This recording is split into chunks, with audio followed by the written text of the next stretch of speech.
Okay, you now need to take your phonics brains on and put your power maths on. Who likes maths?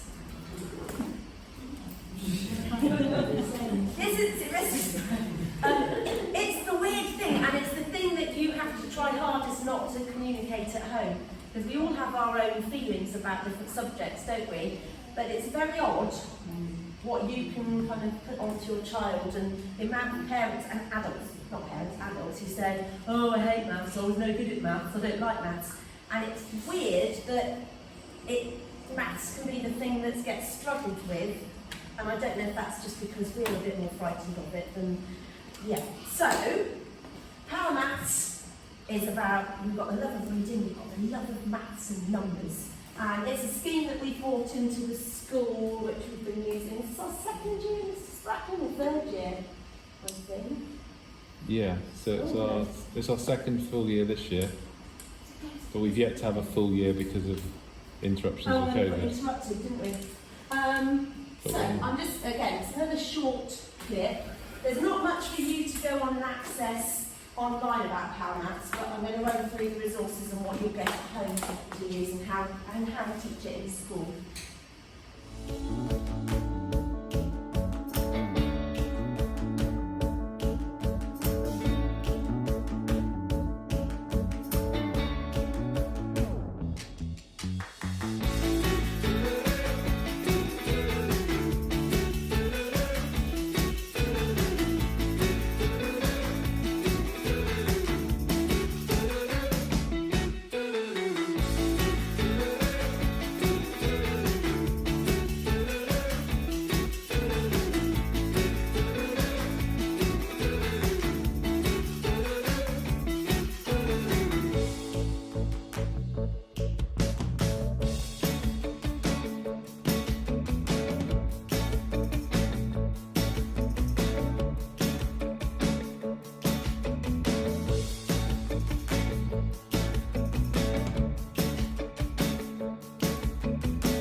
It's a whistle-stop tour, but I'm going to go into a little tiny bit more detail. So, there are a few schemes that have been developed out there. Basically, lots of research being done worldwide and about why certain countries are better at maths than other countries.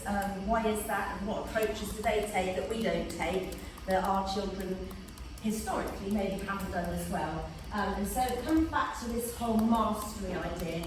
So mastering the subject of maths. It's about approaching maths from all different angles, basically. So each child might learn maths in a different way.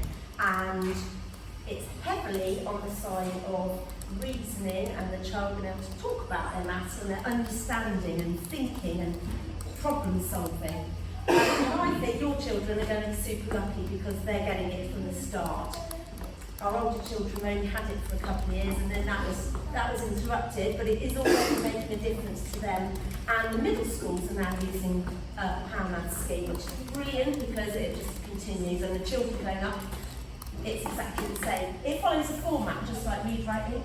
So every day they go to Power Maths, they know what the lesson's going to do. So what does it look like in early years? Well, I'll show you, and then show you some things that you can do at home and what you will get at home at the beginning of each term.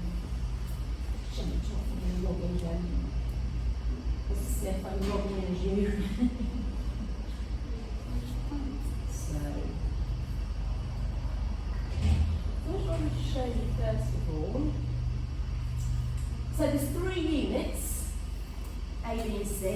each term, and I mean for the teachers it's great because it breaks it down into weekly blocks, and then I've got daily lessons that we can go with. So it's all there for us, and we as teachers can't go wrong. All we can do is deepen the learning from it, which is fantastic. I'll just show you a quick, this is what I would be having a look at. So this is telling me why counting skills before I teach it are important. I'll just quickly show you. Welcome to the Power Maths reception video on counting skills. This topic is important because it builds on children's ability to count in sequence. It also develops their understanding of numbers' cardinal values, how many items the number represents, which is sometimes referred to in terms such as the threeness of 3. The counting units in Power Maths reception develop children's ability to recognise, represent and manipulate numbers to 5, 10 and then 20, including identifying one more and one less.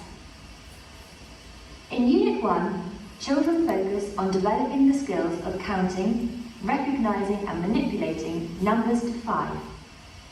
Using plenty of visual representations, they are also encouraged to begin to subitize. In Unit 7, children start to apply these new skills to numbers to 10. The autumn, spring and summer. In Unit 13, they move on to manipulating the numbers using a number track to count on and back. In Unit 14, they learn numbers to 20, using 10 frames to help them recognise that team numbers are composed of 10 and another number. Children will encounter a variety of structures and representations during the counting unit. Multi-link cubes provide a physical representation of an amount, which children can handle and move to support their early counting skills. Real-life objects also perform this function, putting numbers into recognisable context. 5 frames and 10 frames help children to visualise numbers' cardinal values and support their understanding of number bonds. They also demonstrate how different arrangements are worth the same amount. These are used with cubes and with real-life objects. Counters are used to represent objects being counted. They can be lined up in a row or placed into frames. Number tracks can be used as a reference for numerals, or to aid in counting on and counting back.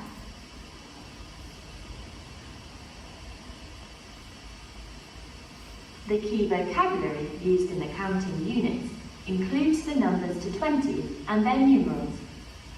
Children should begin to recognise the numerals, but there is no expectation that they should write them. Children will also become familiar with terms related to recognition, comparison, and manipulation of numbers, and the equipment they will use. You may encounter the following misconceptions while teaching the counting units of Power Maths reception. Okay, I pause it there. Children, Just want to get that spine back in. Yeah.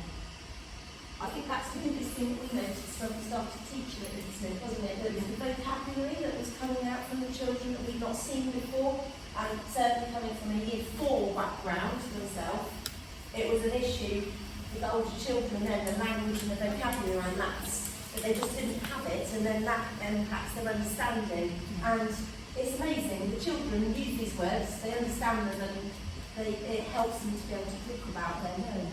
So you will find that every week, whatever we're doing, they'll come home using all sorts of terms, and you'll be blown away with them. It's fantastic. So let's just have a little look at what the lesson is. So here, for me, or whoever might, if I wasn't there, then Mrs. Smith can easily run with this. It's brilliant. You always start. We start with a it might be a song. It might be a picture.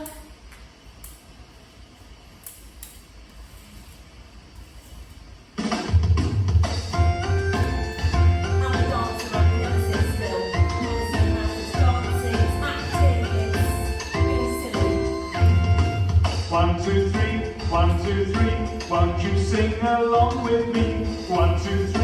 1, 2, 3. 1, 2, 3. It's easy. you get the song stuck in your head. And these little characters, the little cartoon characters, they continue as a theme through the books, and they've all got a certain name and a thing that they represent. So we might learn a picture for the first lesson after the song, and we might play some silly games. So we might be saying what they're touching. Oh, they're touching their nose. How many noses have you got? Oh, we've got one nose.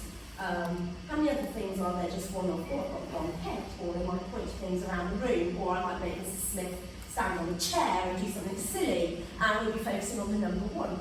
So counting isn't just about knowing it by rote, it's knowing the value of what that looks like and how much it is. So that's a lesson 1. Wait, you have our own things in, don't you? Yeah. And then, so you'll find they're bringing the book home, and they will match here where it says discover, and all the lessons throughout the school, they have a discover element, a share element, a think together element, and a challenge element, basically, so it builds up over the week.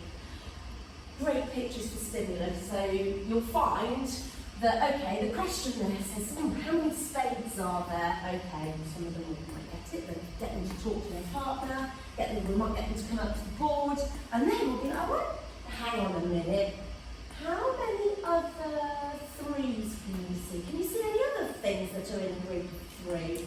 And they spot all sorts of things, don't they? They'll spot 2s and they'll say about the pigtails, or they'll notice that there are 2 bears.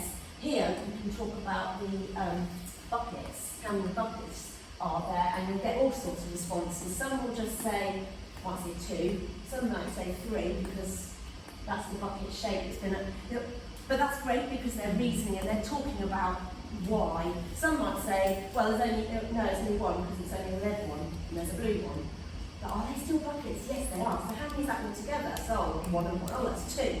So already there's maths explaining going on. And that sort of thing you can do at home quite easily. Even when you're, I don't know, laying a table or in the garden or out for a walk. Just little things like that, getting you to spot and count objects.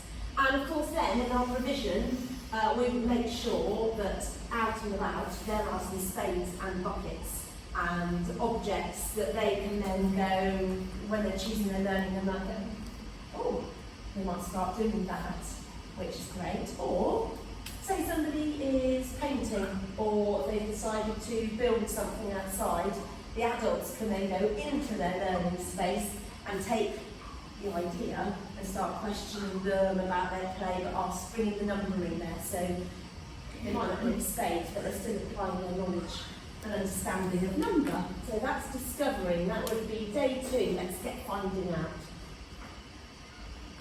Okay, day 3. About counting accurately. I love this. They discuss 3. Oh, so easy. But then she, I can't remember her name, but to be able to count it, she is going to put them in a line, because this is what we get sometimes. So I've got 4 there. So they say, oh yeah, okay. Can you count them for me? Yeah. 1, 2, 3, 4, 5, 6. Oh, do you want to try that again? 1, 2, 3, 4, 5, 6, 7. Oh, okay. Or you might get 1, 2, 3, 4, 5, 6, 7, 8, 9, 10. Oh, how do you know which one you've counted? So that's when you think about, oh, I know, let's put them in a line, because that way I know which ones are counted. And then we always, what's your rhyme, Mrs. Smith? About touching it and say it and I can't remember what it is now. They have to touch it. Yeah, they have to touch it and say it, so they have to press it. 1, 2, 3, you can come and demonstrate. 3, 4. So it's again encouraging them to stop. It's not just about going, oh, I know the numbers. It's actually knowing what they represent. So you can already see how it's building up. And the characters are teaching them to think of different ways of doing things. Okay. Again, this is quite interesting because yes, they can say there's 2. But here, for some reason, they might not say there's 2 because they're not set out exactly the same as those 2. That's just how children are, and so we'll know because that bucket's on top, it's not the same. So are you sure? Okay, well let's pretend we're using them as counters then. And I think, oh, I've got to do it, but I can say, well that's that one. That's that one, so I'm going to use the counters. Let's see if they're the same amount. And get them to touch 1, 2, 1, 2. Oh, it is the same amount, but it doesn't matter because it's the other way around, but that doesn't matter. It's still the same number. Which is when, a bit later on, we might bring in the show you 10s frames or the 5s frames to show the cars there. You can put them, the counters, all the objects in the frame, and then you can put them in a different way in another frame, and they'll start to see that, oh, it's a different order, but still the same number. It still means the same thing. So thinking together is where you're questioning. And then the challenge. Again, it's funny, you'd think it would be a 2-minute lesson, but the conversation would just go on and on, and then they start spotting things. So I, as the adult, I'm reading out, I wonder which pictures you think show 3. And he's decided, right, well I'm going to count just to find it out. Some of them can supertise, and that's the word that means they can just look at it and see that that's 3. They don't need to count. So like looking at dice, you can see that's a 4, that's a 5. They'll get to recognise the quantity that matches the number. But some will say, or some might say, oh, there's 2 pencils there, so that's 2. And someone else might say, well, no, there's 3 objects because there's the jar and the 2 pencils. So they've added up in their head. Oh, that's not 3. Why not? Well, because that one's bigger. Are you sure? We'll still count it. That's 3 things. And again, we're going over and over and over what the number actually looks like. So we've reached the end of the challenge, which is the end part of the week. And then now these were originally, so there's one that matches each unit, so autumn, spring and summer. We decided we'd send them home for home learning and that you keep it. It's meant to last the term. Now, obviously there's some children who like to go through the whole book super quickly, but what we try and ask you to do is, you'll see, it's very self-explanatory, it matches basically, each page matches 1 week's worth in there. And they can draw on here to represent it. You could use things at home, shells, we use shells, you try and use real life objects, thimbles, socks, I don't know, pasta, whatever you like, to try and represent it. You might want to send a photo in if they've not particularly on it, that's fine. But you keep it, so don't send it in every week because we get these things lost. But what is really good, I think, for home is that mastery approach. If your child's finding that quite easy, down the bottom you've got questions that you can ask and how you can stretch them and take it further, which is always brilliant as well. You think, oh, I don't know what I can do next. They're great at the bottom. And you get to flip through and see what's coming up in the following week as well. And if I remember, I'll try to blog it, what you need to do. So that's fantastic. I think, the last thing to say is we have lots of different resources we use in school. Well, we have them out any time, and the children can self-select, but particularly now at the summer term, we've been looking at counting on and counting backwards, and addition and subtraction, and using number lines to jump forwards and jump backwards. 100 squares, they love spotting patterns, even patterns, repeating patterns with shapes, but they started to spot those patterns with numbers, and laminated ones are great, so you can draw on them. If you don't think like that, we can get them for you. We use Unicon, which is the best maths, teaching tool ever. Because brilliant because they recognise the colour that matches the number and the quantity. Again, there's supertising going on because they can just recognise that's 4, but then it also helps with number bonds because they can build them up and they can say a 6 and a 4 in the 10. 6 and 4 is 10. Addition. 4 add 5 is 9. So they can count them, they can put things in them. These are fabulous. They use them all sorts of different ways. And you can pick Numicon up on Amazon. Can you? Yes. And you can get plain Numicon, so it is the colour as well. We've got some wooden ones outside. Again, it doesn't always have to be sitting at a table and to play a game, a board game, dice and counting, puzzles, books. I mean, you'd have to make things up as you go along, but you know, it's counting. Goodness me, how many farm animals can you see? Oh, how many goats does the farmer have? Then you get that accurate touch counting going on. Little things like that. There's maths everywhere. So try, if you ever say, oh, I don't know what to do, think maths brain, think, go out for a walk. There's plenty. Looking for number plates, door numbers. Think how, if you go to Tesco's, how many packets of crisps can you put in the trolley? How many pairs of shoes are there? Can you sort the socks out? Oh no, there's so many odd socks. Yeah, lots and lots to do in there. So I think that's it for Power Maths. Other questions? Is that done on ability as well, like the... No, we teach the whole class. If we find that there's still some children that are still finding it a bit tricky with, we have little intervention groups. Yeah, we do. Yeah. Where Mrs. Smith or another TA, or myself, would take them to the library at the same time and do the same thing, but just in a smaller group, like just so they've got that chance to manipulate things. Imagine 32 children. Some can be a bit quieter, which would have been me, and some really want to, shout about it. So we're very conscious, and we often have a TA sitting in there that can go and work with children on the carpet.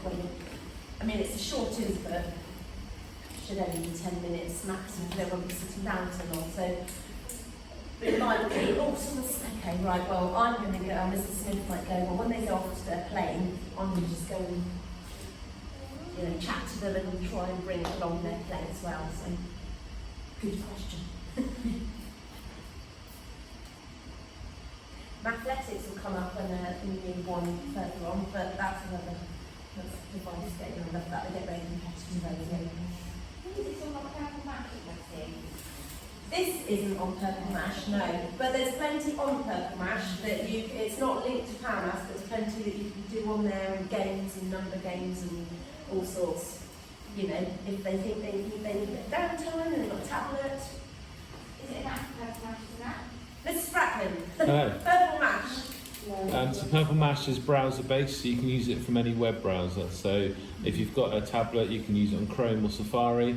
And there's a link from our website, and each pupil will be given a login that they can access a range of educational content through. So Purple Mash is a very child-centred environment that provides them with a private space to take part in all sorts of different things. There's maths games on there, there's writing tools, there's modelling tools. It's a great tool, and that will be part of their computer science curriculum as they move through the school.